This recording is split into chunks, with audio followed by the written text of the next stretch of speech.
A lo largo de la historia, los judíos se han establecido en diferentes confines de la tierra.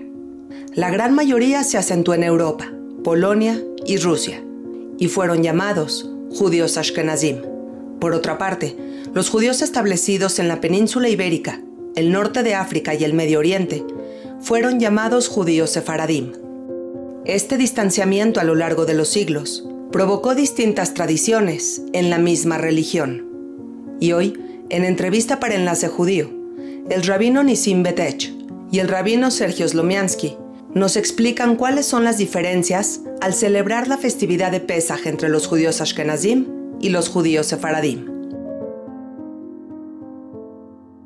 Rabino Sergio Slomiansky, rabino Nissim Betech, les agradezco muchísimo el que hayan prestado de su tiempo para esta entrevista en Enlace Judío, la cual va a ser muy, muy interesante porque vamos a hablar de las diferencias que hay en la festividad de Pesaj en la comunidad ashkenazí y en la comunidad sefaradí. Así que quisiera que nos vayamos primero, así en directo ya, con una diferencia, y voy a empezar con una experiencia personal. Resulta que en una ocasión yo le comentaba a un grupo de personas que en la festividad de Pesaj hacemos, en una parte del Seder de Pesaj, unas pequeñas palabras en las que decimos de dónde venimos, de Mitzrayim, que significa Egipto, y hacia dónde vamos, a Jerusalén. Algunas de las personas que me escuchaban se quedaron un poco como sorprendidos de qué habla esta persona, y ellos eran judíos. Entonces yo dije, ¿cómo? Lo hacemos cada año. ¿De dónde venimos de Mitzrayim y a dónde vamos a Jerusalén? Cada año lo hacemos. Y esas personas me decían, no. De pronto me di cuenta que eso solo es tradición sefaradí. Así que, rabino Nissim, empecemos por favor con esto. ¿De dónde surge esta tradición que se hace en el Seder de Pesaj? Gracias por su tiempo. Con mucho gusto, Nadia. Siempre es un placer estar contigo y frente a todo el público que ve Enlace Judío. Nuestra costumbre es llevar el Seder de Pesaj. Hay 15 pasos, es el orden, el Seder quisiera el orden. Es un orden que llevamos, todos los judíos lo llevamos así. Sin embargo, dentro de cada uno de estos 15 pasos hay ciertas diferencias. Hay uno de ellos que se llama Yahatz. El de Yahatz, que es el cuarto paso, es donde acostumbramos a agarrar la matzá de en medio de las tres, la agarramos, la cortamos, el pedazo chico lo regresamos a las matzot y el grande lo guardamos en una bolsa. Y como dices, efectivamente nuestra costumbre sefaradí es la bolsa, ponerla encima del hombro y decir un versículo que dice Misharotam Seurot y Semnotam al Shechmam Ubneis la Sukit Bar Moshe. Quiere decir que cuando el pueblo de Israel se estaba preparando para salir, que se cargaron las cosas en los hombros y salieron como dijo Moshe. Y nuestra costumbre es preguntarle a la persona que está cargando, haciendo como una similitud, que estoy cargando algo, que me quiero salir rápido, estoy saliendo de Egipto, le preguntamos, ¿de dónde vienes? Y nos dice, de Egipto. ¿Y a dónde vas? Nos dice, pues voy a Jerusalén, ya quiero llegar a la ciudad sagrada, que era lo que hacían nuestros ancestros cuando estaban saliendo de Egipto. Y hay muchas costumbres. Personalmente, en México, en nuestras comunidades, acostumbramos a decirlo incluso en árabe, ya que nuestros abuelos venían de Siria y le preguntamos, ¿Mi menjeye, de dónde vienes? Y la persona contesta, Mi Mitzrayim. La Fen Rayeh o la Buen Rayeh dice, ¿a dónde vas? A Jerusalén. Y contestamos, Ba'agalau Isban Caribe, pronto y en el momento correcto. Y así es como es una de las costumbres que tenemos muy bonitas, que aparte lo decimos en el idioma también de nuestros abuelos y bisabuelos, incluso aquí en la Ciudad de México, y mostramos nuestra fe. Moshe, Dios cuando nos sacó de Egipto, y nuestra fe también, que queremos llegar a Jerusalén. Una costumbre muy bonita. Muchos sefaradín lo hacen parecidos, similitudes, pero sí es correcto, es nada más de los sefaradín. Los ashkenazim tienen otras costumbres hermosas, pero no esta. Ok, pues gracias. La verdad es que sí, toda la mesa, todas las personas en la mesa sentadas se van pasando la matzá envuelta y a cada quien le llega su turno y eso permite que todos participen de alguna forma. Rabino Slomiansky, ¿qué diferencia considera usted que hay en el Seder Ashkenazí? ¿Qué elemento, qué tradición existe que no existe en el Seder Sefaradí? Bueno, antes que nada, Nadia, es un placer estar con ustedes aquí en Enlace Judío y con Rabino Nissim, compartiendo con ustedes. Bueno, Nomás sí quería mencionar lo que dijo Rav Nisim. Nosotros no tenemos esa costumbre como la llevan a cabo, así lo de salimos de Egipto, llegamos a Jerusalén, pero al final del Seder sí enfatizamos Leshana Bab Yerushalayim Abnuyah, que sí queremos llegar a ese lugar físico, pero también de carácter espiritual que es Jerusalén. Y hay una cosa muy interesante. Dicen que más difícil, que es más que sacar al Yehudí, al judío de Egipto, es sacar Egipto, Mitzrayim, del Yehudí, lo que representaba esa filosofía de vida que había en Egipto, muy decadente, y queremos llegar a un nivel, a un plano espiritual más elevado, y eso representa llegar a Jerusalén, ¿ok? Ahora, una de las costumbres que tienen los ashkenazim es usar un kittel. Un kittel es una vestimenta blanca, es como una bata, que puede ser de lino, puede ser de algodón, similar a la que se usa también en Rosh Hashanah, al principio del año Rosh Hashanah y Yom Kippur, que luego hay costumbre de usarlo, que representa pureza, representa arrepentimiento, o también representa el día que uno se va de este mundo, que le ponen esa ropa que no tiene ni bolsas ni nada y es blanca y es pura, que es pureza. Esperamos, así como recibimos un alma pura, queremos regresar esa alma pura a su mejor, a su fuente.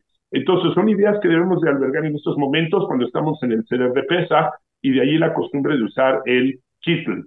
La palabra kittel, que es en yiddish, que hace referencia a esta prenda, también viene del arameo catalá. Catalá es como el día que uno se va de este mundo, el día de la muerte, para hacernos reflexionar y poder regresar en una teshuva completa, en un completo arrepentimiento y recibir la bendición de este sede y la bendición divina que se posa en esta noche. Una diferencia más que quiero mencionar ahorita es cuando recordamos las 10 Makot, las 10 plagas que azotaron Egipto. Y en ese momento es cuando los Ashkenazim, con el dedo, normalmente la mayoría lo hacen con el dedo meñique, agarran un poquito de la copa de vino y vamos sacando un poquito del vino, como para demostrar que somos solidarios, que a pesar de que eran nuestros perseguidores, tormentores y enemigos, por decir así, los egipcios, pero nos duele la pérdida humana porque finalmente son creaciones de Dios y nos duele. Tengo entendido que los sefaradim hacen más, la costumbre más usual es con la copa completa, van tirando un poquito del vino, pero es el mismo concepto. Entonces, estas son ideas. Y una cosa más, lo del carpaz, ¿no? Lo del carpaz, que es cuando recordamos la palabra carpaz, nos recuerda a Shishim Ribo, a 600,000 hombres de 20 a 60 años que estuvieron esclavizados en Egipto, y este carpaz tiene que ser una verdura que la sumergimos en un agua salada, recordando las lágrimas de los integrantes del pueblo de Israel, y nosotros los ashkenazim normalmente usamos papa, mientras que los sefaradim usan apio, que el rabino Nisim ya explicará por qué apio, nosotros papa, pero son pequeñas diferencias, pero la esencia es la misma. La esencia es la misma. Rabino Nisim, ¿por qué los sefaradim apio?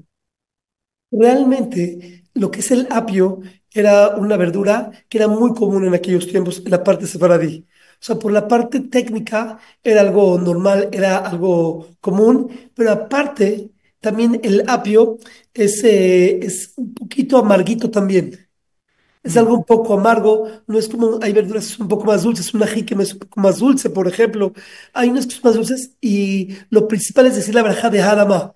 Entonces es un poco amargo, hace referencia también a las verduras amargas que comemos en la noche. Lo ponemos, como dijo Rav Shlomiansky, en la agua con sal, recuerdo las lágrimas de los Yudim, y nos unimos con esta verajá al proceso que llevaron nuestros antepasados.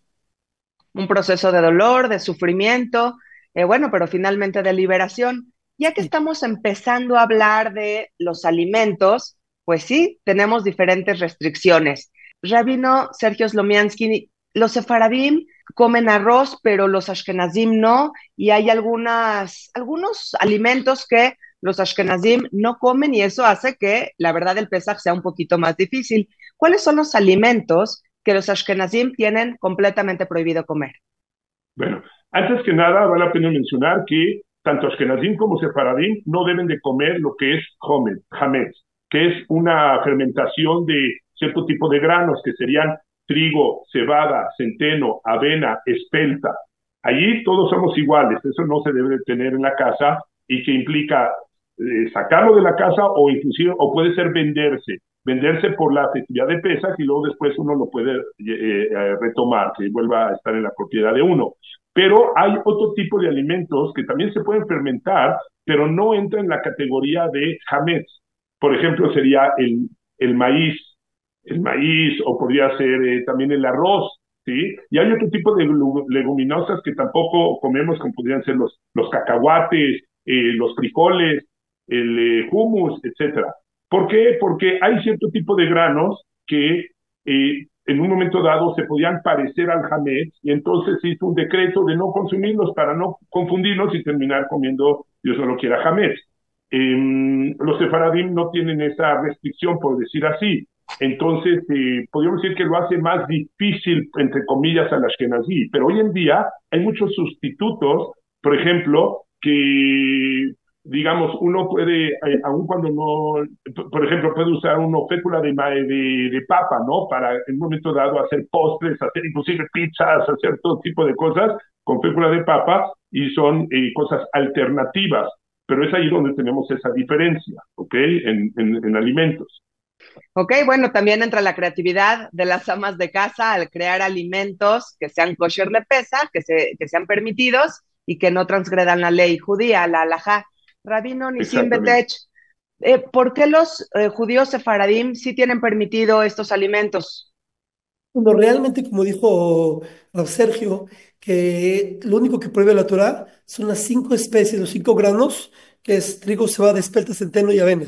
Son los únicos 5 granos. Todo lo demás se permite, aunque hay veces se llama que se fermentan ciertos granos o ciertos alimentos, la Torah no los prohíbe. Sin embargo, como dato curioso, el arroz, hay muchas comunidades sefaradim que no lo consumen en Pesaj. Hay muchas costumbres. Hasta el día de hoy los marroquín, muchos no lo consumen. Incluso hay unos que vienen que salen de Turquía que tampoco consumen el arroz en Pesaj. Incluso como dato histórico, en Siria, principios del siglo XX, no se consumía tampoco el arroz en Pesaj.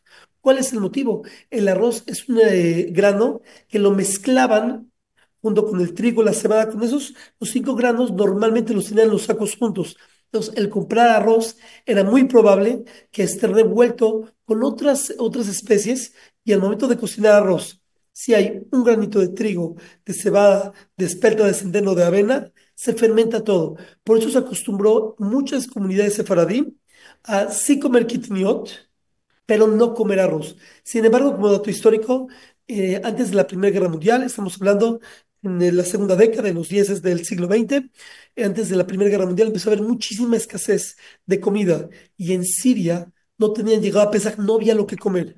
El arroz es un alimento que llena mucho.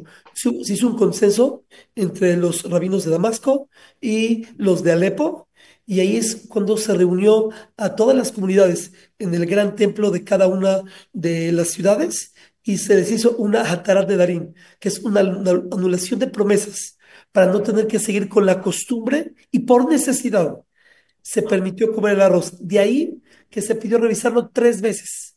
Es la costumbre del arroz. ¿Por qué 3 veces? Para recordar que el arroz, la costumbre era no comerlo, pero se permitió por necesidad.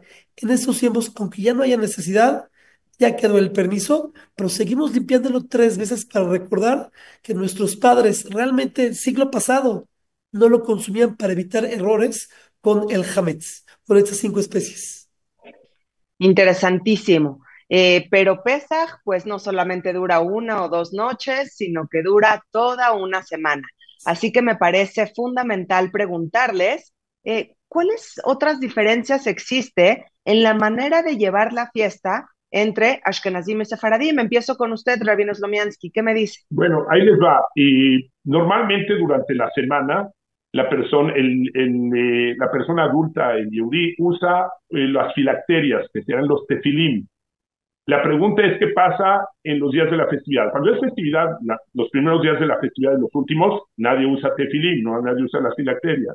La cuestión es qué pasa en Jolamuel, la parte profana de la festividad, donde no aplica todas o sea, son la parte que no es pura fiesta, sino es entremezclada. Entonces, hay de los ashkenazim que sí acostumbran usar las filacterias, las tefilim en esos días, hay quien no, pero ahora sí depende de las costumbres. Ahora, los sefaradí no los usan durante toda la festividad, ni tampoco en la tierra de Israel. La costumbre es no usar tefilim durante la festividad en los días de Hol HaMoed, ni tampoco tengo entendido los discípulos del Gaón de Vilna, del Gaón de Vilna, tampoco no usan las filacterias. Esa es una diferencia que pudiese haber entre las diferentes comunidades, digamos. Rabino Nisim, ¿qué me dice? ¿Cómo lleva un judío sefaradí el resto de la festividad a lo largo de la semana?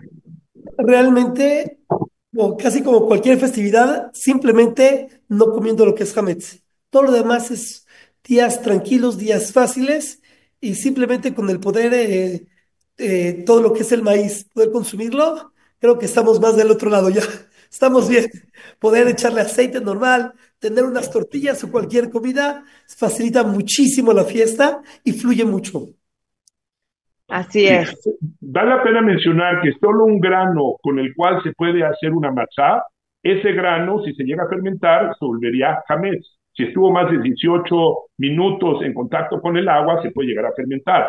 Pero otro tipo de granos con los cuales no se puede cumplir con la mitzvah de matzá, entonces esos no se vuelven hametz, como sería el maíz o como sería el arroz. Por lo tanto, los ashkenazim simplemente no los consumimos en Pesach, pero no hay necesidad de venderlo o deshacernos de ellos. Simplemente lo ponemos en un lugar separado en la casa, pero no lo accesamos, pero no tiene la categoría de hametz que nos tengamos que deshacer de ellos durante la festividad.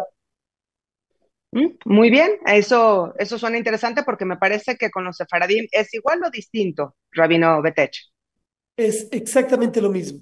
Esta parte es lo mismo, ya que así es como lo escribe el Talmud, que nada más los 5 granos, es el trigo, cebada, espelta, centeno y avena, que son los que se podría hacer una matzá, son los que si se fermenta no se puede comer, son hametz. Por eso, si hacemos una matzá de arroz, no se cumple la mitzvah de la noche, de Pesaj, porque no se hace hametz, no se hace matzá. Claro. Ahora, vale la pena mencionar que hay ashkenazim que tienen la costumbre de comer non-gebrox. Non-gebrox quiere decir que no usan harina de matzá, porque como es harina y en contacto con un líquido pudiese llegar a fermentarse y que se volviese jamés. Entonces no lo comen, por lo tanto es ahí donde usan la fécula de papa o ese tipo de alternativas para no llegar a usar esta harina de matzá. Pero no todos tomaron esta costumbre, ahora sí que son grupos específicos como Hasidim, etcétera, depende de dónde uno pertenezca. Así es, pues como podemos ver, sí, hay muchas diferencias, pero por eso quiero cerrar esta entrevista con justo lo contrario, con las similitudes.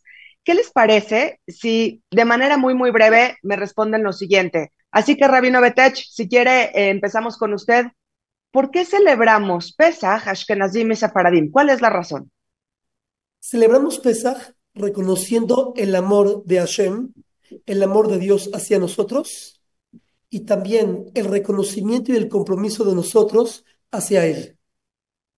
Hermosa forma de decirlo. Rabino Slomiansky, ¿por qué celebramos Pesaj? Celebramos Pesach tanto Ashkenazim como Sefaradim porque todos fuimos sacados de Egipto y todos somos una gran familia. Y como tal, somos un mismo ente, una misma persona, por decir así, y entonces todos estamos en el mismo barco, por decir así, de celebrar esta festividad. Y bueno, ya que hablamos de tantas diferencias, preguntémonos, ¿en qué somos iguales? Rabino Nisim, ¿en qué somos iguales Ashkenazim y Sefaradim? En el amor y el cariño que le demostramos a Dios a través de nuestras acciones y de nuestras costumbres en Pesaj, que provienen desde lo más profundo del corazón. Rabino Slomiansky, ¿en qué somos iguales Ashkenazim y Sefaradim? Que en realidad la esencia es la misma. Pueden variar ciertas costumbres dependiendo del lugar de donde uno viene. Los ashkenazim, por ejemplo, a veces comemos el gefilte fish a la veracruzana, porque vivimos en México, pero es comer pescado en Shabbat, que también los sefaradim lo hacen. La esencia es la misma y somos un mismo ente, una misma persona, por decir. Exactamente, un mismo pueblo. Rabino Nisim, ¿por qué Pesaj es una festividad tan importante en el judaísmo? La fiesta de Pesaj es una fiesta de unión y fe que nos conecta con nuestros valores y tradiciones milenarios desde la unión familiar. Esto es lo que le da esa esencia a Pesaj de importancia. Rabino Slomiansky, ¿por qué Pesaj es una festividad tan importante en el judaísmo? Dicen nuestros sabios, Benizam Nigalú, en el mes de Nisan fuimos redimidos, Ubenisan Atidin Ligael, y en el tiempo de Nisan seremos redimidos nuevamente en el final de los tiempos. Y es allí cuando se vio en Pesach, en esta festividad, la revelación divina de una manera abierta hacia todo el mundo. Entonces nos conectamos con nuestro Creador y lo hacemos, como bien se dijo, en familia. Y cuando estamos todos unidos y reconocemos al Creador y la bondad y la misericordia del Creador, Él también nos ve con buenos ojos, nos ve como a sus hijos y nos manda todo tipo de bendiciones y cosas buenas. Pues qué maravilla de dinámica. La verdad es que les agradezco muchísimo cada una de sus respuestas, pero hay mucho más que decir. Así que, ¿qué les parece si Blineder, pero nos comprometemos un poquito a hacer otra entrevista en el futuro en la que hablemos de las diferencias que hay en la historia de todas las comunidades judías Ashkenazim y las Sefaradim? ¿Les parece buena idea? Excelente. Buenísimo. Ok, pues listo, ya quedamos aquí. Les deseo un Pesach Sameach, que estén llenos de salud, de verajot, de bendiciones, de alegrías en compañía de toda su gente y su familia. Muchísimas gracias por su tiempo. Igualmente, Pesach, que Muchas Hashem gracias. Sameach, y un gusto y todo lo mejor. Mucha luz, Igualmente, Pesach mucha Hashem suerte. Sameach, bendiciones para todos, salud y alegrías y puras cosas buenas por compartir, Dios quiera. Así que así sea. Gracias, rabinos. Que Dios los bendiga. Seguimos en contacto. Hasta la próxima. Gracias. Gracias.